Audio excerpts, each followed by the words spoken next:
The windshield wipers struggled against the mounting snow, squeaking rhythmically as they tried to keep the world visible. Outside, the Wyoming wilderness was a swirling sea of white. Nothing but trees, hills, and the relentless curtain of a blizzard. Sophie Lane sat silently in the back seat of the old Ford Bronco, her small face pressed against the frosty window. Her breath formed tiny clouds on the glass. She hadn't spoken since the funeral, since the crash. Ray Donovan glanced at her in the rear-view mirror. The kid hadn't said more than a handful of words since he picked her up at the Jackson County Foster office 5 hours ago. Not that he was expecting a lively road trip. Ray wasn't great with kids. He was a retired Marine who preferred the company of mountains and silence. But a favor was a favor, and Walter Lane had been a good man to him once. "Almost there," he muttered, mostly to himself. "Your grandpa's place is just past the ridge." Sophie didn't respond. She clutched a faded stuffed bear to her chest. One ear chewed off, threadbare from too much love. Her eyes were wide, searching the white landscape, unblinking. Watching. That's when she saw it. A dark blur near the treeline. Lopsided. Wrong. Her tiny hand slammed the window. "Stop!" she cried, voice raspy from disuse. "Stop the car!" Ray jolted, swerving slightly as the tires skidded on the slick road. "What the?" "Sophie, what is it?" "There's something." She unbuckled her seatbelt, leaning forward toward the front seats, pointing. "A dog." Ray followed her line of sight. At first, it looked like just another snow-covered log. But then it moved. Barely. A large dog, maybe a German shepherd, slumped against a tree, half buried in snow. A rope taut around its neck. "Jesus," Ray whispered, pulling over onto the shoulder. Tires crunched into the ice. The cold punched through the open door the moment he stepped out. Sophie was already out of the car, small boots sinking into the drift. "Sophie, hey, wait." Ray ran after her, cursing under his breath as the snow rose to his knees. The wind howled, pushing against him like a living thing. By the time he caught up, she was kneeling beside the dog, her gloved hands gently brushing snow from its fur. The shepherd's body was stiff, ice crusted over its ears and snout. The rope, thick synthetic, had cut deep into its neck. Whoever tied this dog up didn't just abandon it. They meant for it to die. Ray squatted beside her. "Sophie, he's not going to make it." "He has to," she said quietly, not looking up. Ray looked at her. Really looked. The way her small hands trembled, but didn't stop moving. The way her eyes, glassy and red, locked onto the dog like he was the only thing holding her together. "All right," he sighed, shrugging off his coat. "But we need to move. Now." He pulled out his pocket knife and began sawing through the frozen rope. Sophie leaned into the shepherd's side, pressing her body against his for warmth. The dog didn't flinch, didn't move, but his chest rose. Barely. "You're okay," she whispered. "You're not alone." The rope snapped. Ray lifted the shepherd into his arms. He was lighter than he should have been. Malnourished. Dying. But alive. "Back to the truck," he said. But the storm had other plans. By the time they reached the road again, Ray's breath was ragged, and Sophie's cheeks were a dangerous shade of red. The Bronco was barely visible, already half buried by the snowdrift. "We're stuck," Ray cursed. "Grandpa's house is over there," Sophie said suddenly, pointing beyond the field to a barely visible cluster of trees. "The porch light is always on." "You sure?" She nodded once. He adjusted the dog in his arms and grabbed Sophie's hand. "All right, soldier. Let's move." The wind fought them with every step. Sophie trudged forward, never complaining. Ray had seen grown men break down in conditions like this, but this little girl kept going, eyes fixed on the glow ahead. It felt like forever, but eventually, the porch came into view, its old lantern swaying in the wind. Ray stumbled up the steps and banged on the door with his elbow. The door swung open a moment later. A tall man with graying hair and weary eyes stared out at them, his face pale with shock. "Walter Lane," Ray gasped. "It's Ray. The girl. It's Sophie." Walter's eyes dropped to the child, then to the dog in Ray's arms. "What in God's name?" He stepped aside. "Get in. Get in." They spilled into the warmth of the cabin, snow melting instantly on the hardwood floor. Sophie collapsed next to the fire, holding the dog's paw. Walter knelt beside them, his hands already assessing the animal with the practiced touch of a man who had spent his life saving lives no one else would bother with. "This dog's not just a stray," Walter muttered, parting the matted fur around the shepherd's neck. "Look at this. There's a scar where a collar used to be. Military or police-grade rope. And this," he pulled something from beneath the shepherd's fur. Half of a broken ID tag, rusted and cold. Ray leaned over. "What's it say?" Walter squinted. "Blitz." Sophie smiled, the first real smile in weeks. "I knew it," she whispered. "That's his name."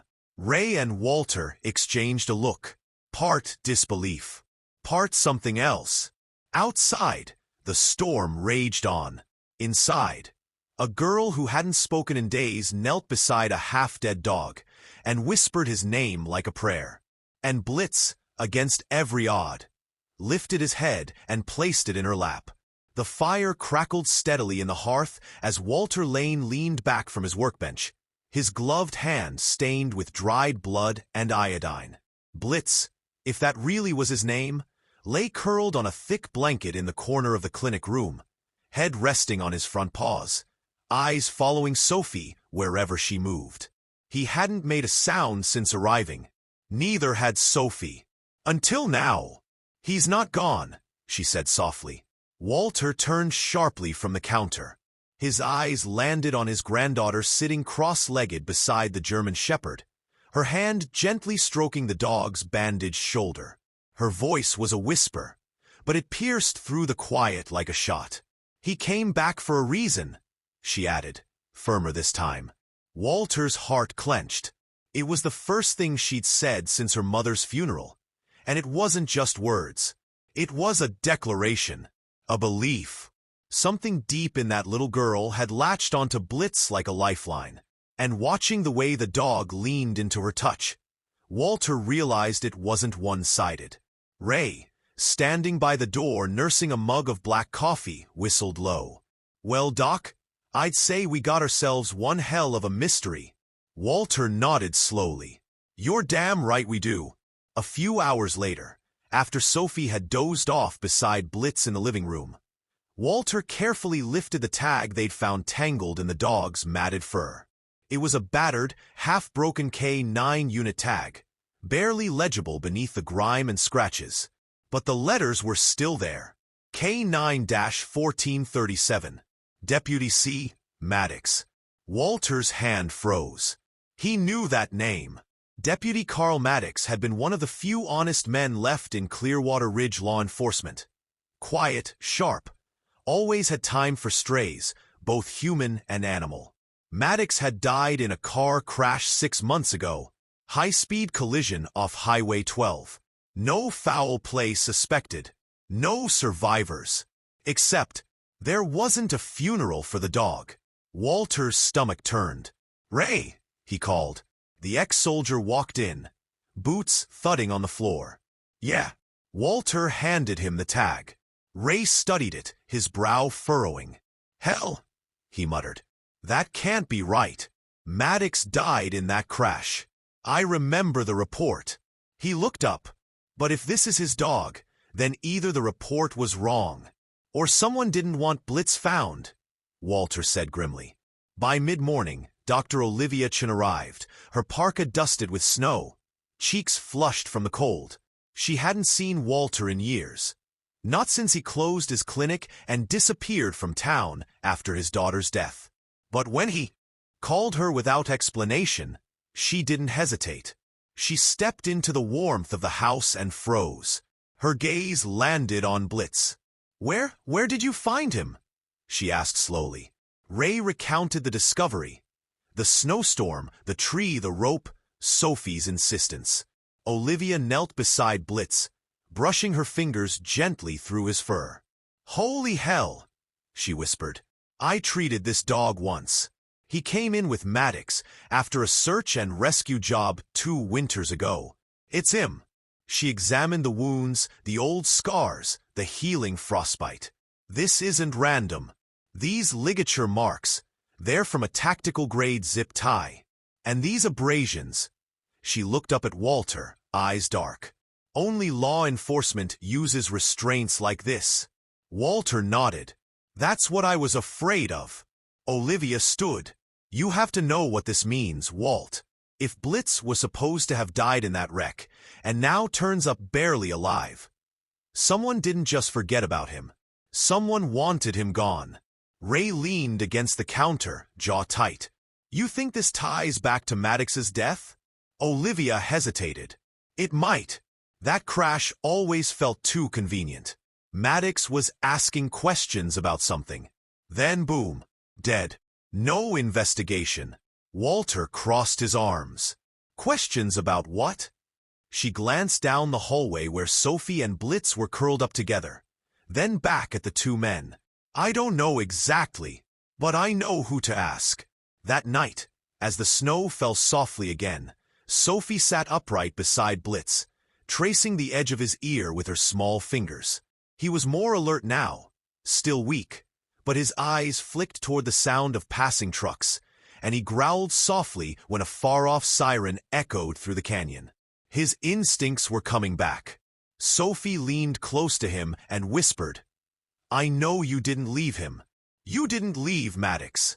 Blitz's tail thumped once. Dr. Olivia watched from the doorway, her arms folded. "That kid's got a sixth sense," she murmured to Walter. "I've seen it before. Sometimes animals and children, they just know." Walter didn't respond. He was staring at the tag again. The name, the badge number, the lie that had buried this dog, and possibly an honest deputy. And somewhere out there, someone still believed Blitz was dead. Someone who might do anything to keep it that way. The snow had finally begun to melt around Clearwater Ridge, but in the Lane household, the cold hadn't lifted. It had only shifted forms. Outside, icicles dripped like slow tears from the roof. Inside, tension hung as thick as the steam rising from Dr. Walter Lane's untouched cup of coffee. Blitz lay curled at Sophie's feet. Healing but still stiff, his dark eyes alert to every sound. He flinched at the occasional blare of sirens from the distance, old instincts flaring to life like embers buried under ash. Walter sat at his worn oak desk, the fractured K9 badge laid out under a magnifying lamp. "It's no mistake," he muttered.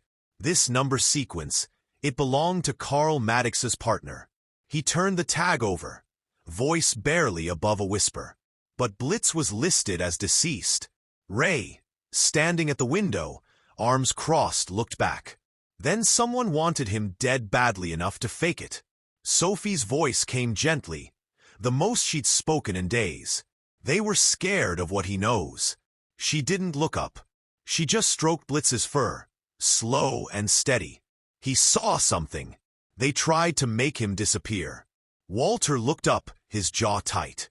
"My daughter used to say the same thing about Maddox. Before he paused.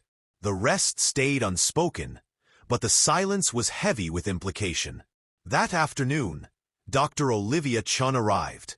She wore her dark parka unzipped, snow still crusting her boots, and a stethoscope peeking from her pocket like an old friend. She knelt beside Blitz, her movements gentle. "He's healing well," she said, checking his paws and stitching. "But the marks on his neck, this isn't rope burn from some backyard tie-out." Walter nodded. "I was thinking the same." She looked up at him. "That's restraint cable. The kind they use for tactical deployments. SWAT units. Military grade." Whoever did this had access to law enforcement equipment. Ray's expression darkened. Which narrows our list, doesn't it? Later that night, with Sophie asleep upstairs, Ray finally spoke the truth he'd kept buried. "I used to do part-time security work," he began, "out at a ranch near West Divide. Private property. Guy named Vernon Drake runs it. Says he breeds rare dogs, but the place gave me chills." Walter raised a brow. "Why?" "There were sounds," Ray said quietly. "Crates. Dogs being moved in at night. Screams, human and not. I only worked 3 shifts before I walked. Told Maddox. He said he'd look into it. Then the accident." Walter's hand clenched around his mug. "You think the sheriff knew?" Ray looked at him grimly. "I think Weller's the one who shut him up." The knock at the door came just after 9 p.m. Walter and Ray exchanged a glance, both rising as Blitz stood too, a low growl rumbling in his throat. When Walter opened the door, Sheriff Grady Weller stood on the porch, snow dusting his shoulders like ash. "Well, Doc," Weller drawled. "Heard you had some guests after that storm. Thought I'd stop in, make sure everything's all right." Walter stepped aside just enough to make it awkward not to enter, but clear he wasn't exactly welcoming the visit. "We're managing. Sophie's upstairs." Still shaken. Weller nodded. His eyes drifted to Blitz, who had risen fully now, stiff but glaring, body tense. "What's with the mutt?" Weller asked, smirking. "You running a rescue now, Doc?" "He's recovering," Walter said. "Found tied up in the woods. Nearly dead." Something flickered behind Weller's eyes. "That's so?" Blitz suddenly barked. One sharp, furious snap. His fur bristled, his body coiled. Eyes locked on Weller like he'd just seen the devil walk in. Ray stepped forward, quiet and firm. Dogs got a good sense of character. Weller chuckled dryly, but his eyes didn't leave Blitz. "Well, you keep him leashed. Wouldn't want a problem, especially with a kid around." Walter's voice dropped. "We'll take care of our own." "Sure you will," Weller said. "You let me know if anything unusual happens. Wouldn't want the feds sniffing around out here. They tend to break things." He tipped his hat and stepped back out into the snow. Blitz watched him until he disappeared. After the door closed, Walter stood frozen. "He knows."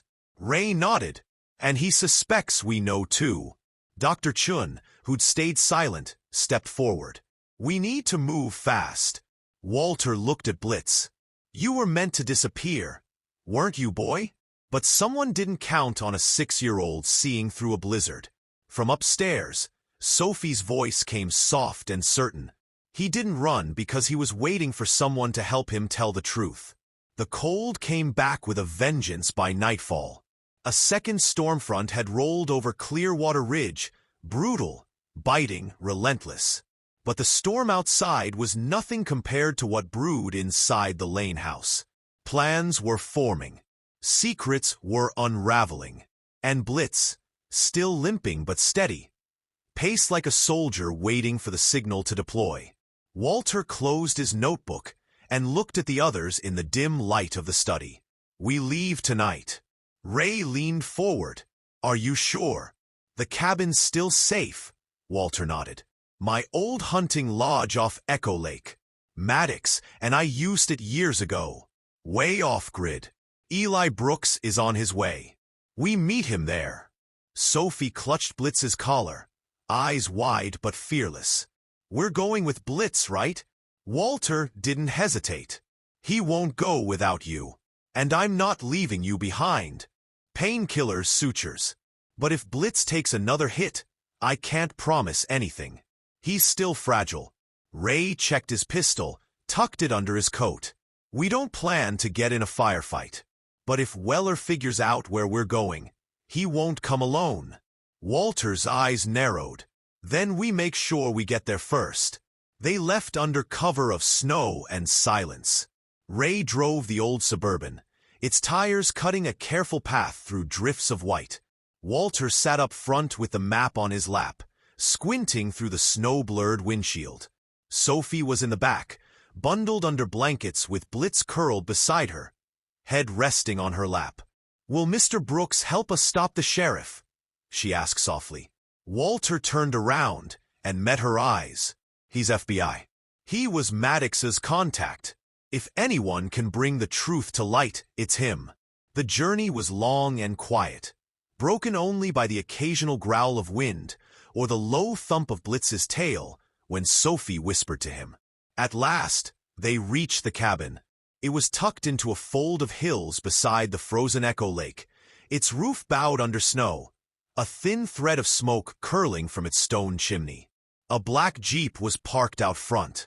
"Brooks is here," Ray said, pulling up. Inside the cabin, Special Agent Eli Brooks stood waiting. His face lean, sharp-eyed, the air of a man used to not being surprised. And yet, he looked surprised when Blitz limped through the door. "Holy hell," he muttered. "I thought he was gone." "He almost was," Walter said grimly. "Somebody made sure of that." Sophie stepped forward, placing her hand on Blitz's back. "He's here because he remembered." Eli knelt beside the shepherd. "Do you remember me, boy?" he said quietly. Blitz gave a low whine and nudged his nose gently against Eli's chest. "That's all I need," the agent said, voice tightening. "This dog is a federal witness now." As they huddled over the map spread on the wooden table, Brooks briefed them. "We've been investigating law enforcement corruption in Carbon and Sweetwater counties. Maddox was feeding us information: dogfighting rings, stolen narcotics, and witness tampering. He got close to something at a property called Ridge Hollow, run by Vernon Drake." "Ray?" Brooks asked. Ray nodded once.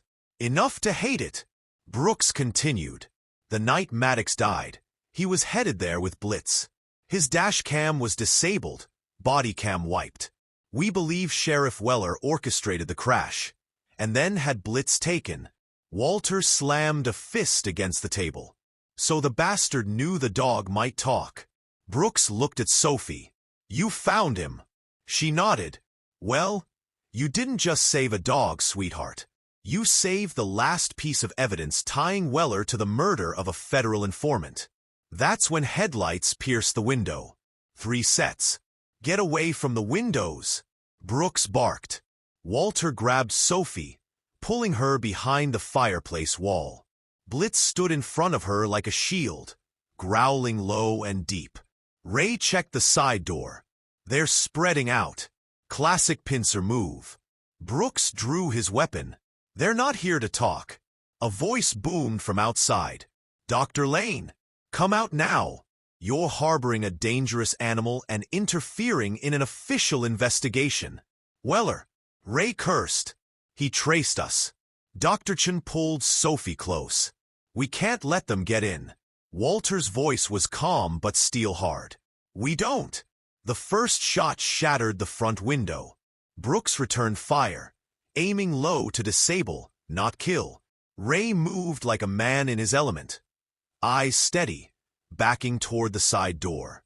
"They're pushing us into the open," he warned. "Then we go where they don't expect," Brooks said, nodding toward the lake. "There's an old gear tunnel under the cabin. Opens near the boat's shed on the lake's edge." "Can we move, Blitz?" Sophie didn't wait for approval. She slipped her arms under Blitz's neck. "Come on, boy," she whispered. "We need to be brave." Blitz rose slowly, trembling but standing. "Then we move," Brooks said. They exited through the hidden tunnel. Wet, freezing, cramped, but it bought them minutes. As they emerged on the frozen shoreline, Sophie's teeth chattered, but she kept walking, one hand always on Blitz's fur. And then they were spotted. "Stop!" came Weller's shout. He was coming down the slope with 2 deputies, guns drawn. Ray spun, shielding Sophie. Walter yelled, "Get down!" A shot cracked through the air. Blitz turned and ran straight at Weller. The second gunshot was louder than the first. Blitz stumbled halfway through his charge. Sophie screamed, but Blitz kept going, dragging himself across the snow, until a new sound thundered through the sky. Helicopters and sirens. Red and blue lights cut through the storm like a sunrise. Federal agents swarmed from tree lanes and snowbanks, shouting commands. "Drop your weapons! Hands in the air!" Weller froze, eyes wide, as Blitz collapsed at his feet. Brooks stepped forward, gun raised. "Sheriff Grady Weller, you're under arrest for obstruction of justice, animal cruelty, conspiracy to commit murder, and the death of Deputy Carl Maddox." Sophie dropped beside Blitz, tears streaming down her cheeks. He was bleeding. A lot. Walter dropped to his knees. "He's hit low. We need a medevac. Now." Dr. Chun tore open her kit. Sophie leaned close to Blitz's ear. "Stay with me," she whispered, voice breaking. "You came back for me. I won't let you go now." Blitz blinked once, weakly, but he was still alive. Winter lingered longer than usual in Clearwater Ridge, as if the land itself needed time to thaw from the truth it had kept buried for too long. But the snow did melt, first from the roads, then the rooftops, and finally from the hearts of the people at the center of it all. In a modest cabin overlooking Echo Lake, a little girl kept vigil beside the dog that had changed everything. Blitz survived. It was close. Too close. The bullet had torn through muscle and grazed his lung. He'd lost a lot of blood. The first 48 hours were a blur of surgery for bags and whispered prayers. Dr. Olivia Chun and Dr. Walter Lane worked in shifts, neither leaving the operating table until they stabilized him. Sophie never left his side. She slept on a cot beside his bed. She spoon-fed him water with trembling fingers. She read him her favorite picture books, her voice soft but stronger with every page. And every time Blitz opened his eyes, they found hers first. By the end of March, Blitz was walking again, slowly, gingerly, but without help. Sophie ran to meet him in the backyard the first time. He'd made it all the way outside since the shooting. Spring air still held a bite, but the sun was out, and Sophie laughed, a clear, ringing sound no one had heard in months. Walter stood on the porch with Ray and Dr. Chun, arms crossed, eyes damp. "She's talking more," Olivia said. "Not all the time, but when it matters." Ray nodded. That dog didn't just come back to tell the truth. He came back to bring her back. Walter said nothing, just watched them, Blitz limping beside Sophie, his tail wagging gently, her hand always resting between his shoulders. In early April, the courtroom was packed. Sheriff Grady Weller was sentenced to 27 years in federal prison. His charges: obstruction of justice, conspiracy, destruction of evidence, abuse of power, and animal cruelty. And the final blow: complicity in the death of Deputy Carl Maddox. The FBI credited Blitz's survival and Sophie's rescue as the turning point in the case. When the judge asked if the child would like to make a statement, Sophie stood up, her voice steady. He tried to bury the truth, but Blitz found it, and he brought it back. A hush fell over the room. A moment later, applause. Even the judge had to blink fast. That summer, Clearwater Ridge saw something it hadn't had in years: hope, with Ray Donovan's help, and a surprising grant from a National Animal Welfare Foundation. Walter and Dr. Chun broke ground on a brand-new companion rescue and rehabilitation center just north of town, built on the old Ridge Hollow property, the very land where animals were once tortured. It would now become a sanctuary for the abused and abandoned. At the ribbon-cutting ceremony, dozens gathered: journalists, rescue workers, children, and even a few reformed deputies who'd helped turn state's evidence. But the stars of the day were Sophie Lane and Blitz. Sophie wore a pale blue dress.